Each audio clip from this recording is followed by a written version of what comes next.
Welcome back, everyone, as we continue our look at the events surrounding Benedict Arnold.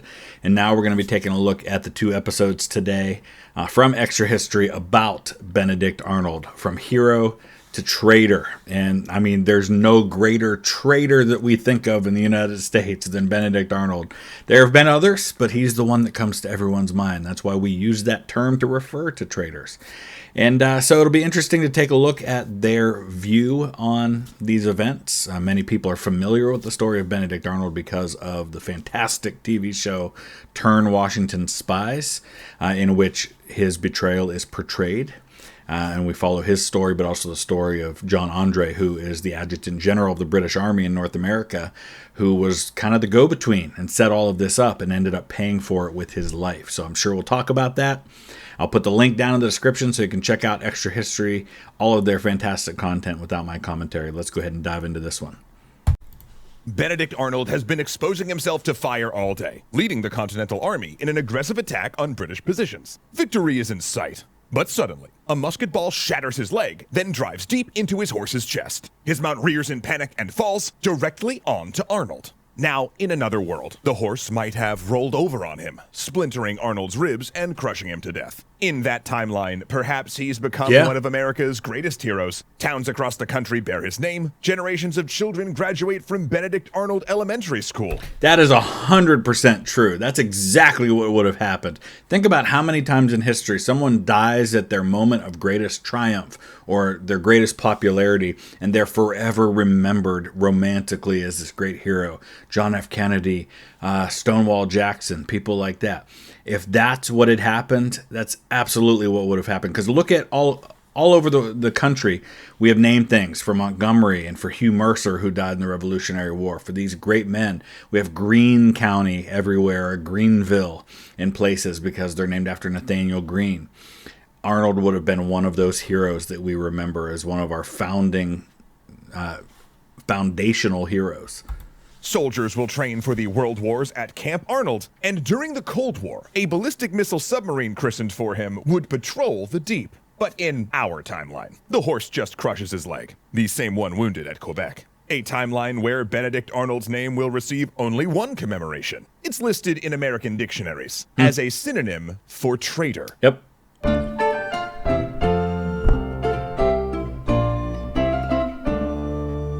Real quick, before we continue, we are in the final days of our 2025 Extra History Calendar Kickstarter, and your support has been the stuff of legend. But if you haven't yet, please come see what we've been working on and why it was fully funded in just the first 4 hours at the link below. At the time of the Battle of Saratoga, Benedict Arnold was one of the most respected, admired, and famous men in the Continental Army. Compared to Caesar by none other than John Adams, he was often named as only second to Washington in his military abilities. Yeah, and Washington being from Virginia, Benedict Arnold is like the New England hero, right? There's not a lot of really popular generals from New England at this point. You have Henry Knox, who serves under Washington. You've got guys like that. But Benedict Arnold is the New England hero at this point. And he's already achieved a lot, but Saratoga should have been his moment, and it gets snatched away from him. In addition to his escapades in Quebec and on Lake Champlain, which you can learn about in our series here, he went on to other successes. He harried a British force that had made a coastal raid on Connecticut, caused a different British force to end a siege by tricking them into thinking reinforcements were inbound, and played a major role in the American victory at Saratoga. So in many ways, Arnold had won the respect and accolades that he'd so wanted, and yet he was miserable. Part of it was physical. The wound from Saratoga refused to heal. Told they might have to amputate, he instead opted for them to reset the leg in a painful operation that left it 2 inches shorter. Unable to stand. And as I mentioned earlier in the previous episodes about Quebec, he had originally been wounded, and I said how he walked with a limp for the rest of his life, and that limp's primarily from this wound at Saratoga. For more than a few minutes, he spent months rotting on the sidelines at Valley Forge, unable to fight. Still, he begged for a command, perhaps in the Navy, where his expertise as a merchant seaman could be useful and his disability less of a hindrance.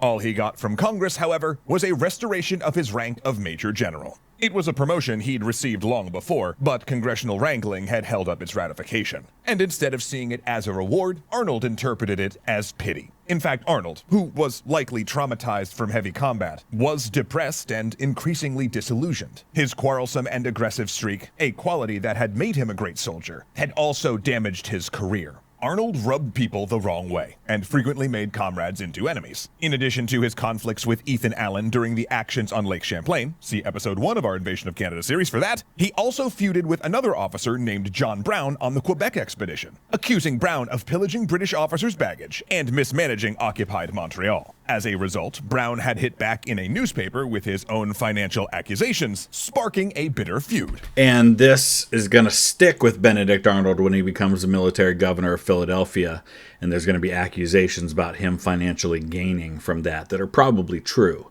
but it didn't help that there was already that stigma around him before. And I don't know if he'll mention it. Here's Horatio Gates. Maybe he's about to mention it now. During the Saratoga campaign, when Army Commander General Horatio Gates took credit for who is worthless. Absolutely worthless. Strategy Arnold devised, Arnold got into a shouting match with Gates in front of his staff, leading him to be removed from command and forbidden to take further part in the battle. Arnold fought anyway, leading the spectacular attack that both won the battle and destroyed his leg. Now, it's important to understand that all of this scrambling for promotions, for credit, for reputation and status, this was a huge feature of the Continental Army. Anytime an officer leveled an accusation at another, it would become a question of honor. Therefore, every time Arnold got in a feud, either he or his opponent often demanded a congressional inquiry or court-martial to vindicate them and restore their reputation. Or a duel. Congress was, frankly, getting sick of it. So Congress has this committee that I believe Horatio Gates is a part of, which does not help things. And I mentioned this in the previous episodes about Quebec, about guys like Thomas Conway, this Conway Cabal they called it, and Charles Lee, and Horatio Gates is another one. They're all doing the same thing with their superior, George Washington, saying he's unfit for command and that they should be the one in command instead of Washington. And this leads to Thomas Conway ending up in a duel where he gets shot in the face, shot in the mouth specifically. Charles Lee's going to fight a duel with John Lawrence, which is referred to in Hamilton, and then is eventually relieved in disgrace during the Battle of Monmouth. And then Horatio Gates, who Washington wants not to have any significant command, is given the command of the army in the South that's got to take on Lord Cornwallis later on. And Washington wanted Nathaniel Greene. Well, Gates goes into the Battle of Camden and not only gets his butt kicked at Camden, but takes off and runs like 100 miles from the battlefield before he stops. And his career's done at that point. And finally, Nathaniel Greene is given command. So this has been going on. This is not unique to Benedict Arnold lobbying for glory and command. The difference with Benedict Arnold versus guys like Gates and Charles Lee and Thomas Conway is that Arnold actually earned it. He actually did accomplish some great things on the battlefield. He just didn't get the credit for it. Which was partly why it hadn't favored Arnold over much. They were trying to form a country during wartime, and glory-hounding officers like Arnold were becoming an irritant. And they're also getting all of these guys coming over from Europe with letters from people like Benjamin Franklin saying, give this guy a commission. And so they're making all these like honorary major generals of people who come over, but occasionally one actually has some merit. So guys like the Marquis de Lafayette or Baron von Steuben, who actually have something to offer and make a difference. Meanwhile, Arnold was becoming sick of Congress. Later, Arnold would claim that he always had been a moderate revolutionary who wanted America to remain in the British Empire once its grievances were addressed. The Declaration of Independence happened while he was in the field, and supposedly he had not agreed with it. Likewise, he became even more unsettled when the victory at Saratoga brought France into the war on the side of the United States. As a Connecticut Protestant, Arnold detested Catholic France and considered it a blatant hypocrisy for the new republic to betray its ideals by siding with an absolutist monarchy. He was also increasingly angry at the ineffectual and contradictory nature of Congress, which seemed to want to control everything, yet accomplished little. Congress had also, on multiple occasions, quibbled with Arnold's bookkeeping while on campaign. Now, it should be noted that some historians don't really buy these later ideological claims and think they were after-the-fact justifications for his actions. We see this all the time. Look at World War I. Erich von Falkenhayn is the guy who's in command of the German assault on Verdun. And later on, at the end of that year, after there have been millions of casualties, he will claim that the whole point of Verdun was not to take Verdun, it was to bleed France white. And he will claim that that was always the intention, but a lot of historians will say, no, he only said that after the fact to justify how it all went down. So that's a legitimate concern to see Benedict Arnold as trying to soften the blow of his betrayal. You be the judge. Either way, though, that didn't stop him from signing an oath of allegiance in May of 1778, swearing that the United States was independent and he would defend it against King George III. And these oaths of allegiance actually have an impact on people who are fairly otherwise patriotic toward the American cause. Some people, Mennonites, for example, have a real problem with being required to sign an oath of that kind. They feel it's unbiblical, it's unchristian. And a lot of them in Pennsylvania, where Pennsylvania citizens are required to sign this oath, will flee to like the Shenandoah Valley of Virginia, and you'll get this strong Mennonite, Pennsylvania German Mennonite presence that goes into Virginia because they're trying to avoid having to sign this oath. The next month, Arnold finally received his reward, a post as military governor of Philadelphia, recently vacated by the British. This was an inexplicably bad decision on Washington's part. Arnold had zero political sense, was highly impatient, and frequently initiated or exacerbated quarrels. Yeah, so I've talked a lot about how George Washington was typically a great, not only a leader of men, but recognizer of talent. He had a blind spot when it came to Arnold and trusted Arnold in a role like they said that he should not have been given. He was a good military field commander, not a good military governor. He was the worst possible person to drop into the volatile politics of post-occupation Philadelphia. One of America's richest cities, and also its most politically radical, Philadelphia was the capital of the Revolution for a reason. The civil authorities there were the most extreme fringe of independence-minded patriots and were loath to accept military authority over their city. That patriot faction was also locked in a bitter feud with the city's loyalist families, who, during the British occupation, had been hospitable to the occupying soldiers, keeping an active social scene of including the Shippen family. Balls, theatrical entertainment, and masks on the menu. Among the most flagrant was the 18-year-old Peggy Shippen, the beautiful daughter of a loyalist family who had briefly courted British officer Major John Andre. And you see this if you've seen Turn Washington Spies, and if you haven't, it's not perfect on the history because it obviously dramatizes some things, but it's such a good story and it gets so many things right. And it does a great job with this love triangle of Peggy Shippen, John Andre, and Benedict Arnold. Please remember those names for later. Yep. Then Arnold came into Philadelphia like a bull in a nuclear reactor. Not only did he live an extravagant lifestyle there, with a carriage and footman acting much like the British governor before him, he kept up the rollicking social scene that the Patriots so hated. He also started to dabble in corruption, perhaps already beginning to rebel against the rebellion. Most of it was small stuff, not uncommon among American officers, like ferrying private goods in public wagons. But he did also engage in profiteering and intervened in a maritime dispute between privateers, offering to help one side in exchange for a cut of the prize money. Acts that the civil authorities secretly documented. But what got him in the most hot water was how much time he spent with the city's loyalist families, particularly the Shippen family, because he was besotted with Peggy Shippen, flooding her with overtures of love and marriage proposals for 9 months. Regardless, by 1779, things were finally looking up for Arnold. So you can start to see why, if you are British loyalists and you're there seeing all of this, and you're able to communicate some of that to the British authorities, why, if you're someone like John Andre in the British military, you can see an opportunity here. You can see how this is a guy you want to target. Because there's a lot of this espionage stuff going on. That's what Turn Washington Spies is all about. It's about the Culper Ring, which is Washington's spy ring that he has operating, especially in places like New York. Well, the British are doing this too. And they see an opportunity to turn a guy like Arnold, and it's juicy. Not only was he seriously pursuing an engagement after 4 years as a widower, but the state of New York had offered him a huge fiefdom of private land in recognition of his heroics and as an incentive for him to settle there. Yet, when he left the city to go see the property, that's when the civil authorities pounced, accusing him of corruption and publishing their evidence in the newspaper. The controversy not only caused New York to withdraw their offer, it also put Arnold's tentative engagement to Peggy in jeopardy. More annoyingly still, the Philadelphia authorities had joined with his old enemy, John Brown, who again filed charges against him that Congress had already investigated and dismissed years before.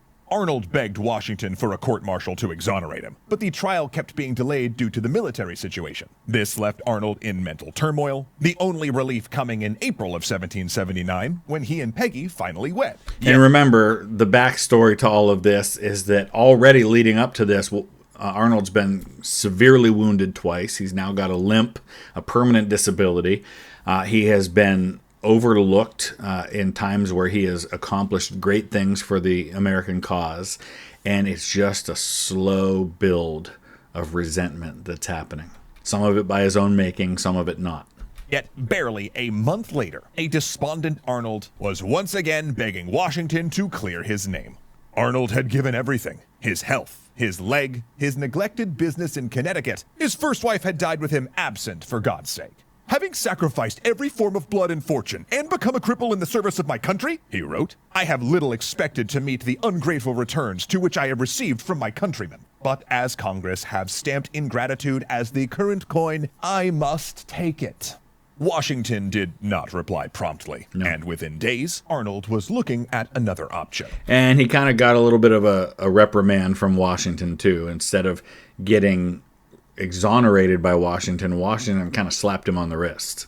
For if Congress did not appreciate him, perhaps he could turn to someone who could. Like, say, Peggy's old flame, Major John Andre, to whom she was still in contact, and who now served on the staff of British General Sir Henry Clinton as his chief of espionage. And Henry Clinton is the British, John Andre is the adjutant general. So he's not just chief spy. He is also a very, very influential member of the high command, even though he's only a major. He's very charismatic. He's very likable. The Americans love this guy, even after they capture him and they're going to hang him. They talk about just how much they really like him. I think the actor who plays him, I think his name's Field, phenomenal job in Turn Washington Spies. Exactly how I picture John Andre to be. You know what that means. Spy love triangle next week, baby. Yep. Mark that on your calendar. All right, let's dive right into part 2. The men meet before dark on a hilltop house of a loyalist spy, a place later known as Treason Hill. On one side, Major John Andre, Chief of Intelligence of British General Henry Clinton. He has come aboard the HMS Vulture and has rowed ashore in a boat. On the other side, Major General Benedict Arnold, who has agreed to betray the country he helped create. This meeting is a culmination of 18 months of correspondence, sent via secret couriers passing coded messages in invisible ink. This is one of the cool things about the Revolution that people don't realize. Like, we talk all the time about in World War II, the code breakers and the secret things that are going on behind the scenes and the plans and the spies. But the Revolution had a lot of this, and it's a really cool story. That's why the story of the Culper Ring is such a good one. And if you go there today to places like Tappan, New York, where Andre is going to be tried and hanged, places like Long Island, where the Culper Ring was operating, there's so much history there. Messages written between the lines of letters from Arnold's wife Peggy, who John Andre had once courted, and now they've made a deal. Arnold will allow the British to take the fort at West Point in New York, and in return, the British will give Arnold £20,000, an absolute fortune. But and a commission as a brigadier general in the British Army, which is also really, really valuable to Arnold. It's a demotion, obviously, but in the British Army, it's seen as still really good to be that high. And West Point's a big deal because this is the Hudson River. The Hudson River is like the Mississippi in the American Civil War. This divides. It's a big river when you get to the Hudson. If you ever fly over it, it's massive.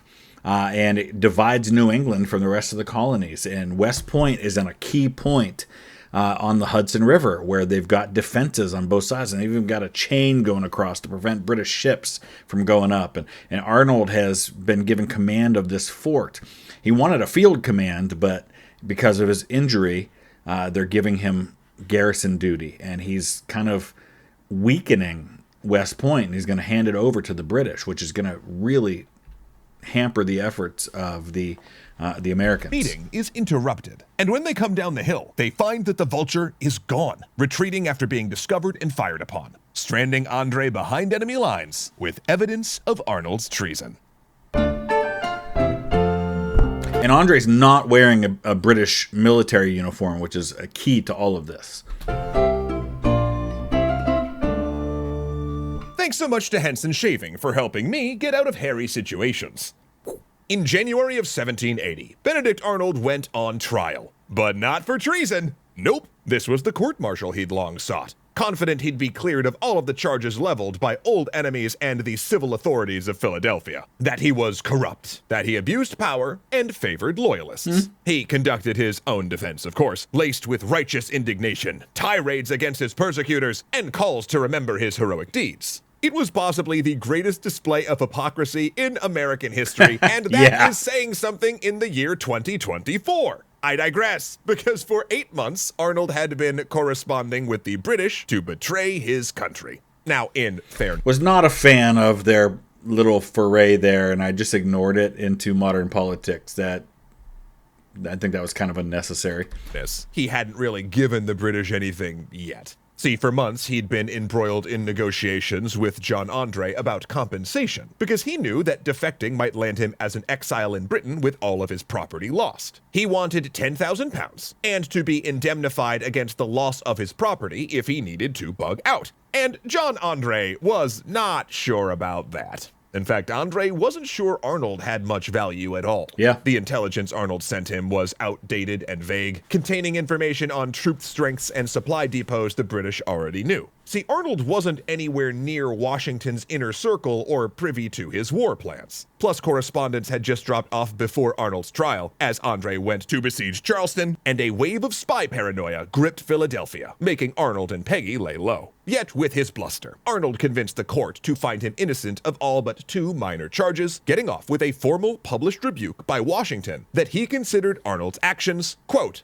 imprudent and improper. And that's an understatement, but it still irritated the heck out of Arnold that Washington didn't completely defend him and dared to call him imprudent and improper, which it was really far worse than that. And it was just as Arnold began to stew over this partial vindication that Congress once again raised the issue of his expenses during the retreat from Quebec. Arnold had been slipshod in tracking his expenditures during that time, it was true. But it was also true that some of the paperwork had been lost during the desperate retreat, that Congress had never responded to Arnold's requests to assign him clerks and paymasters, and that it was not realistic for Congress to expect perfect accounting when he was also running a military campaign. Regardless, their conclusion was that he owed Congress £1,000, and Arnold responded by resigning as military commander of Philadelphia and appealing to Washington to give him a new command. Seems he wanted West Point. Arnold's old commander from the Quebec expedition, Philip Schuyler, suggested that he might take over there. The fort itself was strategically vital, on a narrow bend in the Hudson River, and whoever held it would control the valley.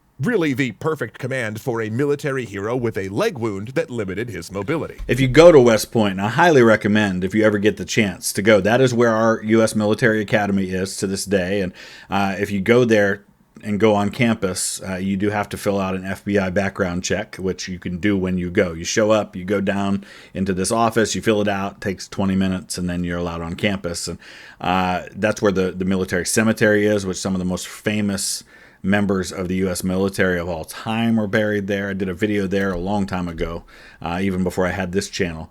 But you can see the strategic importance of it when you go there. Which shows that despite recent trouble, many in the Continental Army were still rooting for Arnold. Yep. Of course, he immediately repaid Schuyler's kindness by turning around and writing Andre about the offer, then started liquidating his assets in Connecticut and transferring cash to London. Kinda sus. Though it's not like Arnold had a lot of choice at this point. Even if he'd changed his mind, the British had so much incriminating correspondence that they could have easily blackmailed him into doing anything they wanted. In July of 1780, Major Andre returned from his deployment to South Carolina to find an unread stack of coded letters describing the plan, and immediately agreed. And within weeks, Arnold was commanding West Point.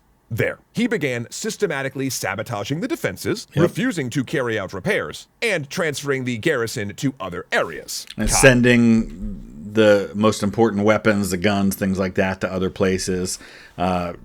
Basically a skeleton crew defending the fort, making it really, really easy for the British to take it. I know, real sus. Then, 2 months later, like we showed you at the beginning of this episode, Arnold and Andre were face to face and trying to figure out how to get Andre back to British lines. You know, preferably without needing to burn the incriminating letters and maps of West Point Arnold had just handed him.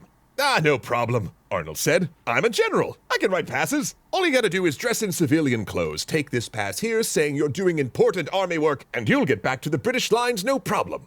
But traveling in civilian clothes meant that, if caught, he could be hanged as a spy. So imagine how relieved Major Andre was when he was stopped by 3 men, but one of them was wearing the uniform jacket of Britain's Hessian allies. So when the men asked him if he was a British officer, Andre said yes, which was not smart. Because Wrong answer. As it turned out, they were Americans. The man wearing the Hessian jacket had stolen it while escaping from a prisoner of war camp. They took him straight to a Continental Army officer. Now, luckily for Andre, due to the pass, that officer got confused and sent him under guard to Arnold at West Point. But then, unluckily for Andre, an officer who was part of Washington's spy ring had heard about all this, caught up, and found the documents. And finally, very, very unluckily for Andre, he would be convicted of espionage and hanged.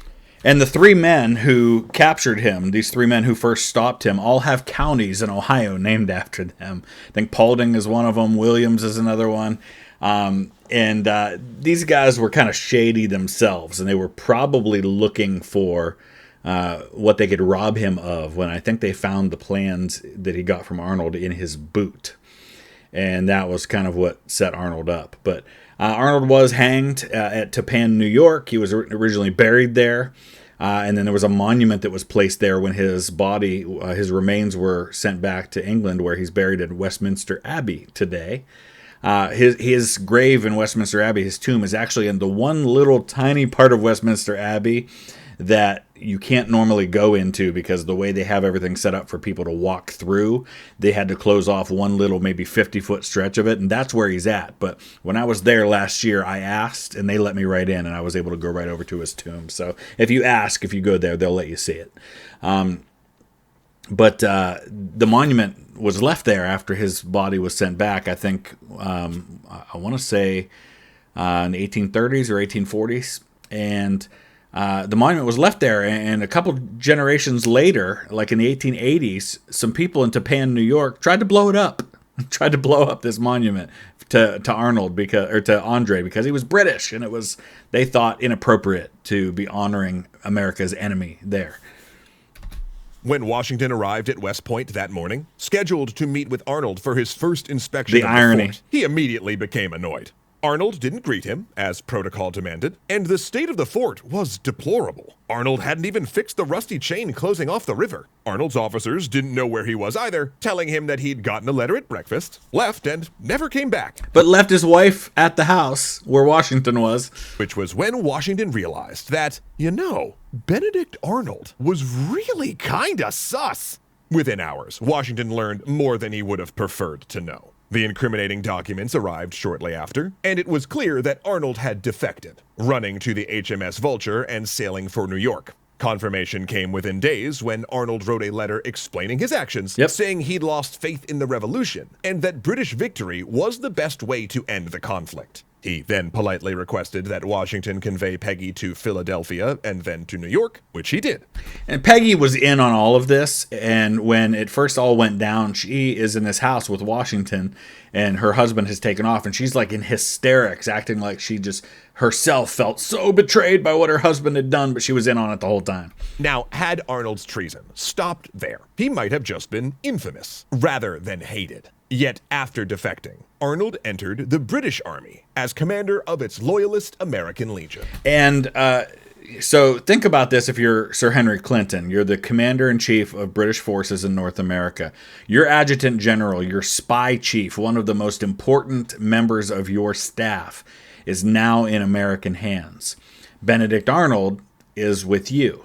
Washington actually sends letters to Clinton, some correspondence to the enemy commander, saying, I'll give you John Andre back if you'll give me Benedict Arnold. Now that would have been tempting for Clinton, but here's the thing. If you do that, how are you ever going to convince any other prominent American general to defect if they know that you're going to be willing to turn them right back over? Because what would have happened is they would have exchanged them. Benedict Arnold would have been tried and hanged for treason, or shot maybe. But that's not how it all goes down. And they were happy to have him. Ironically, the British had long appreciated Arnold's skill, and his daring escapades had been lauded by newspapers in London. Part of this was a sober reading of Arnold's skill, but another part was a semi-conscious inflating of his reputation. Since the more Arnold was said to be a genius, the less blame British leaders shouldered for being beaten by him. Yeah, but also there's a little bit on the British side of kind of treating him as an outsider, as less than capable, even that he had betrayed his army. And so can we ever really trust him lest he do the same to us? His first outing was to raid Richmond, Virginia, which he seized without a fight and proceeded to burn, destroying many of its buildings. However, he also liberated enslaved people on the area's plantations, promising them freedom if they joined the British Army. He followed this up with a raid on the port of New London, Connecticut, a place not far from his hometown, where he destroyed large parts of the town. Shortly afterward, he stormed a fort garrisoned by Connecticut militia, where his troops were accused of continuing to fire on and bayonet the garrison after they'd surrendered. This was his last action of the war. Due to Arnold never actually handing over West Point, he was only paid around £6,000 with an annual pension of $350. After the war, he relocated to London before moving again to Canada, where he got rich off land speculation, but also, somewhat predictably, mired himself in a knot of personal disputes and lawsuits. An old man now, barely able to walk due to gout, he found himself shunned everywhere he went as a dishonorable man. 100%. Londoners... That's the thing. When you betray your country, even the country that you are helping in that scenario, they still kind of give you the side eye because you're a traitor. You're viewed by both sides as a traitor. Kept clear socially, and neither the British Army nor the East India Company would employ him. He could never return to America and died in 1801. Benedict Arnold has few commemorations. A plaque of the commanders of West Point lists his birth date, but no name, and the Saratoga Monument, with 4 niches for the leaders of the American Army, has 1 spot left empty. In fact, the only monument to him is the Boot Monument, a piece of marble carved into the shape of a leg with no words or explanation. A tribute to the American hero who died at Saratoga, and the villain who was born. That's really good. I like the way they portrayed that. And Saratoga is a place I really want to get to. Haven't been there yet, but I'm excited to be able to get up there sometime. I hope you enjoyed this. I hope you learned a little bit about a story that I think everybody's a little bit familiar with, but maybe didn't know the details of. Thanks for watching.